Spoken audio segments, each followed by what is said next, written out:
Welcome in, Lions fans. I'm Kevin Young, Director of Athletic Communications here at A&M-Commerce, joined by new Director of Athletics, Tim McMurray. And Tim, I say new, you've been here for a whole 100 days. Yes. Let's kind of run through a whirlwind of those first early few days. Your first day on the job was an ESPN3 broadcasted football game, which we won. Yes. Went on to win the Lone Star Conference Championship back-to-back years. Take us through those early days and your assessment plans and how we've built in your 100 days off of that. To your point of being new, I like the fact that we say that because I was getting way too much credit for the football and soccer championships, and now at the 100-day mark we can officially start assigning blame to the new AD.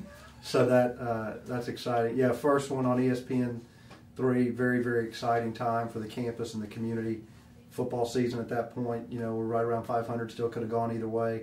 Obviously, it elevated us to our back-to-back Lone Star Conference Championship, gave me a chance to come in, and as I told you and the rest of our senior leadership team, coming in on October 10th certainly presented its challenges, but the opportunity it presented was it gave me a chance to watch. Got to observe that first game day setup, got to help set up a little bit, got to get to know our game operations staff, our communications area, which I've been very, very pleased with. And most importantly, hearing those ESPN3 producers come up and say, your staff's been great, they've been terrific, and frankly at the time, as we know with the turnover with Ryan and Josh already having been gone at that point, Josh Jorgensen, our former assistant AD for external, we basically elevated some interns at the time into full-time roles, game management, operations, and experience, and that gave me a chance, really by accident over the next month as I started to assess, we've got homegrown talent right here already in the department. Let's develop talent and the experience will come. So that it gave me a lot of things, not just a chance to get to know this community, not just a chance to watch our game day setup, but a chance to evaluate the people in this department and evaluate the talent. So very, very excited about that first day. Even leading up to that, as I talked about in the news conference, I think that the people make the place. Here I think, in a lot of ways because of the partnerships on campus, athletics is celebrated, not just tolerated, and this place epitomizes that. We can get help from campus. There's certainly, challenges and hurdles we have to clear, but even as we sit here and conduct this today, been in a meeting with HR this morning, been in a meeting with our campus finance and budget office, been over in our one-stop shop with our student athlete success area, and in all three of those, we have people that want to help. In all three of those areas, they want to help us be successful. Establish communication lines and continue to build on those collaborative relationships. And that's one of the things that Dr. Jones tasked me with as one of his 5 key priorities. Tim, walk us through some of those early meetings. You made a real point to meet with everybody, head coaches, staff, and you called them unit heads. We're going to touch on this later with Fill the Fieldhouse, but some of those early meetings led to a wonderful event that we're going to have. We're going to pack the field house. Kind of walk us through the importance of why you wanted to do this and how it's continued to grow from there. Absolutely. One of the first things we did, as you know, Kevin, we expanded what I call our leadership team because I felt like that, adding sports medicine and bringing some other people and just having a consistent weekly meeting where sometimes we go on Mondays from 3 to 3:45. Sometimes we go past 4. I like, the sweet spot to me is an hour meeting. And now we've broken that out here as we've started the new calendar year. We've had our first external unit meeting this week. We'll have, we'll start to bring in even more people to those. And then we have, our student athlete success unit, which Judy Sackfield, Kara Carpenter, Jamie Morgan, and some of our internal functions will more work with that. And coming out of those initial assessments, the one thing across the board from both unit heads and head coaches, obviously differing opinions on, differing issues that are priorities for each program within both sports and unit heads. But one thing across the board, we work well together. We understand our limitations here. We're not Texas A&M, we're Texas A&M-Commerce, but we can be a premier elite Division II program in multiple areas. And I'm really proud of that fact that came out of that because it allowed me to get out on campus quicker, meet with every VP, meet with every dean individually, and our 4 deans couldn't be more supportive of what we want to do here. And as you alluded to, it's led to helping our College of Business, and an almost unprecedented thing that I've seen helping us completely sell out a basketball game later in the season. So those type of collaborative relationships, they don't just help when it's this week with admissions and registration and schedule changes and getting our transfers in and working on all those things. It also helps down the road when we want to engage with them on a promotion or an engagement activity, or having some of our alums and donors on campus this week. Maybe we engage them in a lecture with the management or marketing or an entrepreneur class. Maybe if they were an engineering major, they want to go back and talk to some professors they may remember, or share stories with existing students. Because like I told an alum yesterday, sitting here in your office, sitting here in my office sharing your business vision with me, terrific, but we're underutilizing you. We're not sharing your story globally with our campus and our community. Tim, one of your biggest strengths that you brought here to A&M-Commerce is the external relations, the fundraising and stuff like that. And I know you've taken great pride in seeing the launch of the Lions Champion Fund. And walk us through, I'm not going to spend a lot of time touching on that. That's your thing. And explain the growth and development of how we've moved from the Lions Athletic Club to the Lions Champions Fund, with that launch coming up very shortly. Well, that was an excellent slip on your part, because champions, as we know, is short for championships, and that's what's going to help us win. I felt like Lion Athletic Club, it was dormant, not because of any past performance, because we are stretched thin here. Ryan Ivey, my predecessor, came in, and we were on ESPN National for a very good reason. The largest football logo in the country on the field, basketball logo on the floor. The branding started, and as Ryan and I have talked, this transition period for me, my job to take the baton. So now that brand is starting to show up on the outside of our field house, on the outside of Whitley Gym, in the student athlete, in the Thrower Academic Success Center.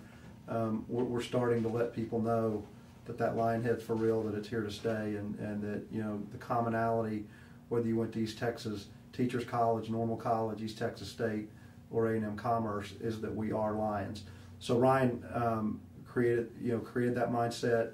You and your team have carried it forward in our digital creative media space, and we need to carry it even further out. And I thought telling our story better from a development perspective was the next step in that, because we're not a club. A club, you pay dues to a health club. You get your ears from the Mickey Mouse Club. If you're a Disney fan, whatever it is, our Lion Champions Fund supports why we're here, why we have jobs, why you and I have jobs, because of that student athlete. My philosophy with Champions Fund, we only have $20,000 a year budgeted, while some of our Lone Star counterparts are raising in excess of $200,000 in their annual fund. So now when we get above that $20,000 threshold, we can put all of that right back into recruiting operations and travel. When I talk to a coach about their budget, scholarships and salaries, scholarships are decided way above my pay grade. Salaries, that's predetermined between myself, the president, the coach, that type of stuff. But one thing we can do is improve recruiting operations and travel. I don't want to talk about what we don't have or what sports we can add or that kind of stuff until we're funding it where coaches aren't coming out of pocket to go recruiting. And I'm pretty bullish about telling that story, because that directly impacts the experience for the kids, and that's what we're going to continue to improve here. I'm going to throw a couple of rapid fire things at you just to break some of this up. What's been in your first 100 days, what's been your mark moment that you circled on the calendar, event or thing that happened that you circled and said, I'm going to remember that in my first 100 days? That's something I'm proud of that this crew has built. Having been a football administrator at some other places, but just because of the timing of it was my first one, getting to hold that trophy on October 24th, actually. We won the conference a little early this year. I would say remembering that because it was very gratifying to win a conference championship one week, and then the next week go deep into the fourth quarter with an FCS national semifinal team on their home field and really basically take them to task. And I think, you'll never be able to prove me different, and please forgive any Sam Houston fans that are watching, but if we weren't preparing for the Lone Star Conference playoffs, we might have had an effort. We might have had a little bit better effort there and could have done some things and opened up the playbook a little bit wider.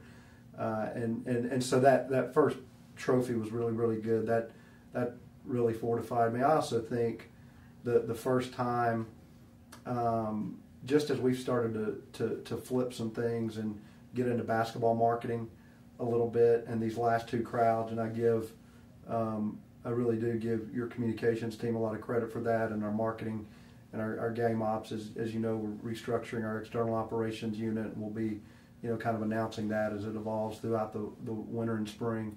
but just to show what we can do with a little creative marketing effort internally, and have over 1,300 at our game last night as we welcome the students back.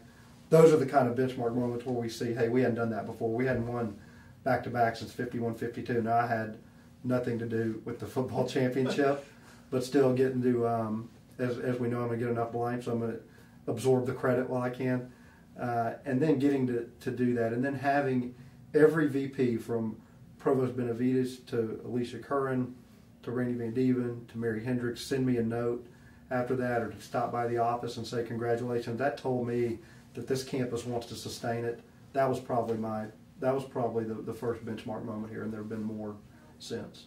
Tim, on the flip side of that, and I have to ask, what's been your biggest opportunity that you see moving forward here with A&M-Commerce Athletics? Yeah, like as you alluded to that, as you know, as part of my leadership team, I don't like the word weakness, so we use opportunity. So I'll clarify that for our fans that are watching, and hopefully our students that are watching too.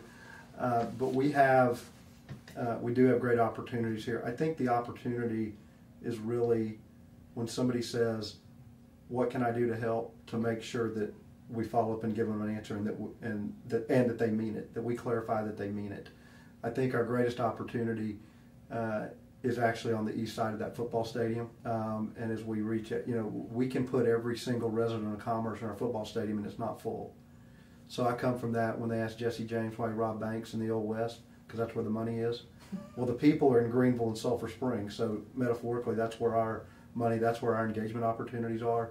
We have alums in Rockwall. You've heard me say it many times. As an alum that lives in the greater DFW Metroplex, you don't have to pack a lunch to get out here. It's a very easy hour. Unfortunately, my wife right now is kind of doing the commute back and forth from Dallas mostly. So it's very easy to get out here. We have a good product. It's very fun for me. We have Mr. Thrower on campus, the benefactor who named our academic center last year back for the first time in 5 years. And he made the comment walking on campus he didn't recognize a lot of the place, and that was made in a very good way. So the biggest opportunity we have, and it is a challenge because we do have to get out there and tell our story better. And I think we've got a great plan this spring. We've got a very talented external relations team, which you head up a key unit there. But as we start to really build out who's doing marketing, who's doing sales, who's doing community engagement, the answer is we all are. We're all compliance. We're all external engagement officers because we can't break rules, and we need to generate resources. So that's been, for me, the biggest opportunity. You talked about resources, and that's going to drop me right into human resources, which means hiring. In your first